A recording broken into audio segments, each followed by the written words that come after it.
आज हम स्विस संविधान की विशेषताओं के बारे में अध्ययन करेंगे। स्विट्ज़रलैंड का जो क्षेत्रफल है वह काफ़ी छोटा है। अगर देखा जाए तो भारत का जो केरल स्टेट है उसके बराबर ही स्विस का क्षेत्रफल है, लेकिन इसके पश्चात भी यह सौंदर्य की दृष्टि से अपना एक स्थान रखता है और घड़ियों का निर्माण स्थल भी इसको माना जाता है। स्विस संविधान का जो लोकतंत्र है वह एक विशिष्ट प्रकार का लोकतंत्र है। जब विश्व में लोकप्रिय सरकारों का कहीं नाम भी नहीं था, उस समय भी स्विस में लोकप्रिय जो सरकारें हैं उसका जन्म हो गया था और उसी की प्रेरणा से आज विश्व में अधिकांश देशों में लोकप्रिय सरकारें हैं और जनतंत्रीय नीतियां हैं वो जन्म ले रही हैं और उनके अनुसार शासन का संचालन हो रहा है। आज हम इसी स्विस संविधान की जो विशेषताएं हैं उनके बारे में अध्ययन करेंगे। सबसे पहले हम अध्ययन करते हैं निर्मित व लिखित संविधान की। स्विस संविधान है वह निर्मित है और लिखित है। मूल रूप से इसका जो निर्माण है वह 1848 तथा इसके बाद इसका संशोधन है 1874 में किया गया। ये संविधान निर्मित है एक तरह से और लिखित भी है। इस संविधान में 123 अनुच्छेद और 3 अध्याय थे, लेकिन अब वर्तमान में 1 जनवरी 2000 से लागू नए जो स्विस संविधान है उसमें 196 अनुच्छेद हैं, 4 अध्याय और 1 प्रस्तावना है। एक तरह से यह माना जाता है कि स्विस संविधान है वह न ज़्यादा छोटा है और न ही ज़्यादा बड़ा है, लेकिन यह भारतीय संविधान से छोटा है। स्विस संविधान में निर्माता संघ सरकार तथा कैंटोनों के बीच शक्तियों का स्पष्ट विवरण चाहते थे, अतः उन्होंने संविधान के उन साधारण बातों का भी उल्लेख कर दिया जिन्हें सामान्य विधेयकों के अधिकार क्षेत्रों में रहना चाहिए था। जैसे कि अगर हम बात करें जुआ खेलने से संबंधित जो अधिनियम हैं वो भी इसमें लिख दिए गए हैं। अगली जो विशेषता है वह है कठोर संविधान। स्विस संविधान है वह कठोर संविधान है। आसानी से इस संविधान में संशोधन नहीं किया जा सकता। संशोधन के लिए एक विशिष्ट प्रक्रिया है, उसको अपनानी पड़ती है। संविधान में संशोधन का प्रस्ताव संसद के दोनों सदनों द्वारा पास होना चाहिए और उसके बाद उसका जो समर्थन है वह मतदाताओं के साथ साथ कैंटोनों के बहुमत से भी होना चाहिए। फिर भी इसे अमेरिकी संविधान से कुछ कठोर कम माना जा सकता है। अगली जो विशेषता है वह है संघात्मक शासन प्रणाली। अमेरिकी संविधान की भांति स्विस जो संविधान है इसकी भी एक जो प्रमुख विशेषता है वह है संघात्मक शासन प्रणाली। परंतु स्विस संघ व्यवस्था अमेरिकी संघ व्यवस्था की अपेक्षा अधिक कठोर है। इसका सबसे महत्वपूर्ण परिणाम यह है कि अमेरिका में यदि जनता ने संविधान बनाया है तो स्विट्ज़रलैंड में कैंटोनों ने बनाया है। अमेरिकी संविधान की प्रस्तावना में कहा गया है, हम संयुक्त राज्य अमेरिका के लोग इसी संविधान को निर्देशित तथा स्थापित करते हैं। वहीं स्विस जो संविधान है उसमें ये लिखा गया है कि स्विट्ज़रलैंड के प्रभुत्व सत्ताधारी कैंटोनों के लोग स्विस संघ का निर्माण करते हैं।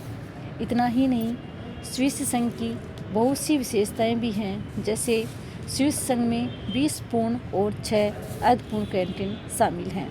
ये कैंटीन स्वेच्छा से शामिल हुई हैं और यदि चाहें तो संघ से निकल भी सकती हैं।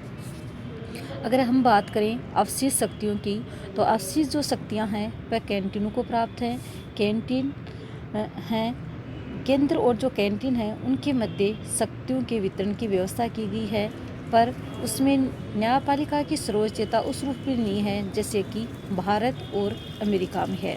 अर्थात न्यायपालिका का भारत और अमेरिका में जो स्थान है संघात्मक शासन प्रणाली में, वो स्थान स्विट्ज़रलैंड में नहीं है। अगली जो विशेषता है वह है गणतंत्र। स्विस संविधान गणतंत्र की स्थापना करता है। भारत और अमेरिका की भांति स्विट्ज़रलैंड भी एक गणतंत्रात्मक देश है।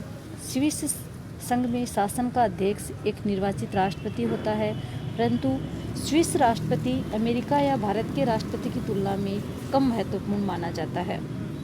वास्तव में स्विट्ज़रलैंड में जनता का शासन है, प्रभुसत्ता का वास है, वो जनता में ही रहता है। अगर हम बात करें एक विचारक रैपर्ड हैं उनके शब्दों में, तो स्विट्ज़रलैंड युगों से गणतंत्र रहा है। हंस ह्यूबर भी ये लिखते हैं कि स्विट्जरलैंड में राज्य सब नागरिकों का विषय है और उसका नेतृत्व न तो पैतृक हो सकता है और न ही किसी एक निर्वाचित व्यक्ति के हाथों में सौंपा जा सकता है। अगली जो विशेषता है वह है बहुल कार्यपालिका। स्विस संविधान की संघीय सरकार उसकी अपनी एक अनूठी विशेषता है। यह एक बहुल कार्यपालिका है जिसमें 7 सदस्य होते हैं। सदस्यों का जो निर्वाचन होता है वह 4 वर्षों के लिए संघीय संसद द्वारा होता है। इन सभी सदस्यों की स्थिति समान होती है। इनमें प्रत्येक व्यक्ति बारी बारी से 1 वर्ष के लिए सरकार है वो उसका प्रधान होता है। इस प्रधान को ही स्विट्जरलैंड का राष्ट्रपति कहा जाता है। परंतु यहाँ राष्ट्रपति वस्तुतः राष्ट्र की धुरी नहीं होता, उसमें तथा सरकार के अन्य सदस्यों में कोई अंतर नहीं होता और वह किसी भी प्रकार सरकार के अन्य सदस्यों की अपेक्षा राष्ट्र के शासन संचालन के लिए अधिक उत्तरदायी नहीं होता। वह राष्ट्र की सर्वोच्च अधिशासी समिति का सभापति मात्र होता है और इस स्थिति में यह औपचारिक प्रधान के रूप में उन रस्मी क्रियाकलापों को करता है जिन्हें अन्य देशों के प्रधान करते हैं। इस प्रकार हम ये कह सकते हैं कि जो स्विट्जरलैंड है उसमें बहुल जो कार्यपालिका है उसका अपना ही महत्व है और यह एक तरह से स्विस जो संविधान है उसकी एक अनोखी विशेषता मानी जाती है। अगली जो विशेषता है वह है प्रत्यक्ष लोकतंत्र। स्विस संविधान की सर्वाधिक महत्वपूर्ण विशेषता उसकी लोकतांत्रिक व्यवस्था है। अगर हम बात करें प्रोफेसर एरिक के कथन के अनुसार स्विट्जरलैंड में लोकतंत्र संपूर्ण जीवन का सार है। इसमें जीवन की सभी विविधताएं लोकतंत्र से उत्पन्न हुई हैं। कहा जाता है कि स्विट्जरलैंड के रक्त और जो अस्थियां हैं उनमें एक तरह से लोकतंत्र का समावेश है। तो हम ये कह सकते हैं कि प्रत्येक लोकतंत्र है यह अपने आप में एक अनोखी विशेषता है जो कि स्विट्जरलैंड के जो कैंटीन हैं उनमें ही पाई जाती है। अगली जो विशेषता है वह है निराली संसदीय व्यवस्था। स्विस शासन व्यवस्था में कुछ जो गुण हैं वो संसदीय व्यवस्था के भी हैं, फिर भी उसे पूरी तरह से संसदीय शासन व्यवस्था नहीं कहा जा सकता। जैसे कि अगर हम बात करें अधिक की संसदीय व्यवस्था वाले देशों में साधारणतः एक ध्वज मात्र की कार्यपालिका तथा एक वास्तविक कार्यपालिका होती है। इसके विपरीत अध्यक्षीय शासन वाले देशों में शासन प्रमुख केवल एकल होता है, वह संपूर्ण शक्ति का धारक होता है। स्विट्जरलैंड में दोनों में से एक भी बात पूरी नहीं हो पा रही क्योंकि वहाँ बहुल कार्यपालिका है। इस प्रकार ये कह सकते हैं हम कि स्विस संविधान में जो संसदीय शासन व्यवस्था है यह अपने आप में एक अनोखी शासन व्यवस्था है। निराली व्यवस्थापिका। निराली जो व्यवस्थापिका है उसमें हम ये कह सकते हैं कि स्विस जो सदन है संसद है उसके 2 सदन हैं, प्रतिनिधि सदन और सीनेट। परंतु संभवतः संसार में स्विट्जरलैंड ही एक ऐसा देश है जहां विधायिका के दोनों सदनों की शक्तियां हैं वो बराबर हैं। हम ये देखते हैं अगर हम बात करें भारत या अमेरिका की, चाहे लोकसभा राज्यसभा की बात करें या अमेरिका में प्रतिनिधि सभा या सीनेट की बात करें तो दोनों की जो शक्तियां हैं वो बराबर नहीं हैं। लेकिन स्विसी संविधान ऐसा संविधान है जहां दोनों जो सदन हैं उनकी शक्तियां बराबर हैं। जैसा कि एक बार स्ट्रोंग है उन्होंने ये कहा था संसार में स्विस संसद ही एक ऐसी व्यवस्थापिका है जिसके दोनों सदनों के कार्यों में कोई महत्वपूर्ण भेद नहीं है। स्विस कार्यपालिका की तरह स्विस संसद भी संसार की एक तरह से अनोखी संसद है। अगली जो विशेषता है वह है मौलिक अधिकार और नागरिक अधिकारों में समन्वय। पुराने स्विस संविधान में नागरिकों के मौलिक अधिकार अवश्य दिए गए थे किंतु उनका उल्लेख है वो संविधान के किसी एक अलग पृथक भाग भी नहीं किया गया था। कहने का अभिप्राय ये होगा कि संविधान में ये जो अधिकार हैं वो इधर उधर बिखरे हुए थे, लेकिन नए संविधान में न केवल एक अधिकार पत्र को शामिल किया गया है वरन इस अधिकार पत्र में पहले की तुलना में और विश्व के अन्य किसी भी संविधान की तुलना में बहुत अधिक व्यापक रूप में मौलिक अधिकारों का समावेश किया गया है। नए संविधान के अनुच्छेद 7 से 36 तक मौलिक अधिकारों का प्रावधान किया गया है। अनुच्छेद 37 से 40 तक नागरिकता एवं राजनीतिक अधिकारों का प्रावधान है तथा अनुच्छेद 41 से 43 तक सामाजिक उद्देश्यों का उल्लेख किया गया है। इस प्रकार हम ये कह सकते हैं कि नया जो स्विस संविधान है उसमें जो मूल अधिकार हैं उनका बाकायदा बहुत ही सुव्यवस्थित ढंग से वर्णन किया गया है। अगली जो विशेषता है वह है न्यायपालिका की दुर्बल स्थिति। स्विस संघीय सर्वोच्च न्यायालय का महत्वपूर्ण स्थिति प्राप्त नहीं है, जैसा कि भारत या अमेरिका में सर्वोच्च न्यायालय उसकी स्थिति है। संघीय सर्वोच्च न्यायालय संघ के किसी कानून को अवैध घोषित नहीं कर सकता यदि वह संघीय संविधान के विरुद्ध है। कहने का अभिप्राय यह हुआ कि न्यायिक पुनरावलोकन की जो शक्ति है स्विस संविधान में वो बिल्कुल भी दिखाई नहीं देती है। और यदि किसी कैंटीन का कोई कानून संघीय संविधान के विरुद्ध है तो वह संघीय सर्वोच्च न्यायालय के द्वारा अवैध घोषित किया जा सकता है। 1 जनवरी 2000 को लागू नए संविधान के अनुसार 189 के तहत संघीय संसद द्वारा निर्मित कानून और संघीय शासन के आदेशों को स्विस संघीय सर्वोच्च न्यायालय में चुनौती भी नहीं दी जा सकती। अगली जो विशेषता है वह है कैंटीनों की स्वायत्तता। स्विस संघ में सम्मिलित कैंटीनों को पूर्ण स्वायत्तता प्राप्त है। कैंटीनों के अलग अलग संविधान हैं। कैंटीनों को भी वे सभी शक्तियाँ प्राप्त हैं जो स्पष्ट रूप से संघीय सरकार को नहीं दी गई हैं। यद्यपि संघ स्थापित करने की प्रक्रिया में कैंटीनों को अपनी प्रभुसत्ता को थोड़ा सीमित अवश्य करना पड़ता है, फिर भी कैंटीनों के जो अधिकार हैं वह पूरी तरह सुरक्षित हैं। इतना ही नहीं, वास्तव में संघीय सरकार को कैंटीनों से ही शक्तियाँ प्राप्त हुई हैं। वास्तव में यदि हमें स्विट्जरलैंड की शासन व्यवस्था को समझना है तो हमें संघ शासन के भीतर पाई जाने वाली कैंटीनों की स्वतंत्रता को भी समझना होगा। जैसा कि स्विस नागरिक राज्य मंडल की अपेक्षा अपने कैंटीनों को अधिक जाते हैं। मैं कैंटीन का हूँ और कैंटीन मेरा है, ऐसी भावना वहाँ के नागरिकों में है। तो कहने का अभिप्राय ये हो गया कि स्विस के जो नागरिक हैं वो कैंटीनों की जो स्वायत्तता है, जहाँ एक पुरुष में पूरी तरह विश्वास करते हैं और वो एक भावना से भी उनसे जुड़े हुए हैं। अगली जो विशेषता है वह है गतिशील संविधान। स्विस संविधान एक जीवित और गतिशील प्रलेख है। यह समय के अनुसार अपने आप को बदलता रहता है। संविधान की आत्मा को छुए बिना इसमें समय समय पर परिवर्तन और संशोधन होते रहते हैं। अगली जो विशेषता है वह है सेना का प्रावधान। पूर्व में संविधान में संघ सरकार की स्थायी सेनाएं रखने का अधिकार नहीं था, लेकिन जो नया संविधान बना उसके अनुसार अनुच्छेद 58 की धारा 1 के अनुसार स्विट्जरलैंड की एक सेना होगी और सेना का जो गठन है सैन्य सिद्धांतों के तहत किया जाएगा। अनुच्छेद 59 के अनुसार प्रत्येक स्विस पुरुष को सैनिक सेवाएं देनी चाहिए, जबकि महिलाओं के लिए सैनिक सेवाएं हैं वह स्वैच्छिक रखी गई हैं। इस प्रकार हम ये देखते हैं कि जो स्विस संविधान है उसमें सेना का प्रावधान भी किया गया है।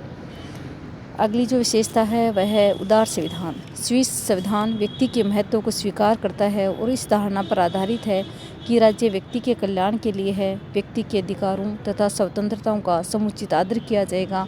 कहने का अभिप्राय ये हुआ कि स्विस संविधान है उसमें व्यक्ति को केंद्र बिंदु माना गया है, व्यक्ति को सर्वोपरि रखा गया है, व्यक्ति की भावनाओं का आदर किया गया है। अंतिम जो स्विस संविधान की जो विशेषता है वह है धर्मनिरपेक्ष राज्य। संविधान द्वारा स्विट्जरलैंड में धर्मनिरपेक्ष राज्य की स्थापना की गई है। अनुच्छेद 54 के अनुसार सभी जो नागरिक हैं उनको धर्म एवं दर्शन की स्वतंत्रता प्रदान की गई है। सभी व्यक्तियों को अपने धर्म एवं दार्शनिक विश्वास के चयन एवं उसके पालन की स्वतंत्रता है। अनुच्छेद 15 का जो क्लोज 3 है उसमें लिखा गया है कि धार्मिक समुदाय की सदस्यता प्राप्त करने और धार्मिक उपदेशों के पालन की स्वतंत्रता प्रदान करता है। अनुच्छेद 15 का जो क्लोज 4 है उसमें ये उल्लेख किया गया है कि किसी भी व्यक्ति पर धर्म विशेष को स्वीकार करने, किसी धार्मिक समुदाय की सदस्यता प्राप्त करने, किसी धार्मिक कार्य में सम्मिलित होने या धार्मिक उपदेशों के पालन में दबाव को वर्जित करता है। तो हम ये देखते हैं कि स्विस जो संविधान है वह अपने आप में एक अनोखा संविधान है। स्विस अपने आप में एक छोटा सा देश है, लेकिन सौंदर्य की दृष्टि से काफ़ी प्रसिद्ध है। वहीं स्विस संविधान की कुछ जो विलक्षण विशेषताएं हैं, चाहे वे प्रत्येक शासन व्यवस्था हो, चाहे वह बहुल कार्यपालिका हो, और वहाँ जो कैंटीन हैं उनके प्रति वहाँ के लोगों की जो भावनाएं जुड़ी हुई हैं वो हो। तो हम ये देखते हैं कि स्विस जो संविधान है वह लिखित है और कठोर भी है, आसानी से उसमें है संशोधन नहीं किए जाते, और वहाँ संघात्मक शासन प्रणाली भी है। लेकिन भारत और अमेरिका की तरह वहाँ संघात्मक जो शासन प्रणाली है वो उस ढंग से दिखाई नहीं देती है। गणतंत्र की भी व्यवस्था की गई है, लेकिन जो अनोखी विशेषताएं, जैसे कि मैंने पहले भी आपको बताया है, बहुल जो कार्यपालिका है वो विश्व की एक अनोखी विशेषता है। प्रत्यक्ष जो लोकतंत्र है ये भी अपने आप में एक अनूठी विशेषता है स्विस संविधान की। और हम ये कह सकते हैं कि जब लोकप्रिय सरकारों के बारे में विश्व के जो देश थे वो जानते भी नहीं थे, स्विस संविधान में लोकप्रिय जो सरकारें हैं उनका उल्लेख किया गया है। वहाँ की संसदीय जो व्यवस्था है वो अपने आप में अनोखी है, जो कि भारत और अमेरिका जैसी नहीं है, क्योंकि वहाँ संसदीय व्यवस्था होने के बाद पश्चात भी वहाँ संसदीय व्यवस्था दिखाई नहीं देती। इसका जो वजह है वह है वहाँ की बहुल कार्यपालिका। मूल अधिकार और जो नागरिक अधिकार हैं उनका जहाँ पहले स्विस संविधान में उल्लेख नहीं किया गया था, लेकिन नया जो संविधान बनाया गया उसमें बाकायदा उसका उल्लेख भी किया गया है। और वहाँ की जो न्यायपालिका है उसकी जो स्थिति है वो काफ़ी दुर्बल है। भारत और अमेरिका की भांति वहाँ न्यायपालिका में अगर संविधान के विरुद्ध कोई नियम बन गया तो चुनौती नहीं दी जाती है। कैंटीन हैं उनको भी पूर्ण स्वायत्तता प्राप्त है। संविधान है वो गतिशील है, क्योंकि समय और परिस्थितियों के अनुसार संविधान में बदलाव भी होते रहते हैं और इस बदलाव के समय संविधान की जो भावना है उसका पूरा ध्यान रखा जाता है। सेना का प्रावधान भी किया गया है। और एक अंतिम जो बात है वह है वहाँ का जो संविधान है उदार है, क्योंकि उदार होने का अभिप्राय ये है यहाँ से कि व्यक्ति है उसको ज़्यादा महत्व दिया गया है। व्यक्ति की स्वतंत्रता और उसके जो अधिकार हैं उनको ज़्यादा महत्व दिया गया है संविधान में। और धर्मनिरपेक्ष राज्य है, प्रत्येक व्यक्ति है वो अपने धर्म को अपना सकता है, उसका प्रचार प्रसार कर सकता है, उसको पूर्ण स्वतंत्रता है। इस प्रकार ये हम देखते हैं कि स्विस संविधान अपने आप में अनोखा संविधान है, चाहे वहाँ की बहुल कार्यपालिका के कारण हो या वहाँ की जो कैंटीन्स हैं उनकी स्वायत्तता की वजह से हो या फिर वहाँ प्रत्यक्ष जो लोकतंत्र है उसकी वजह से हो। धन्यवाद।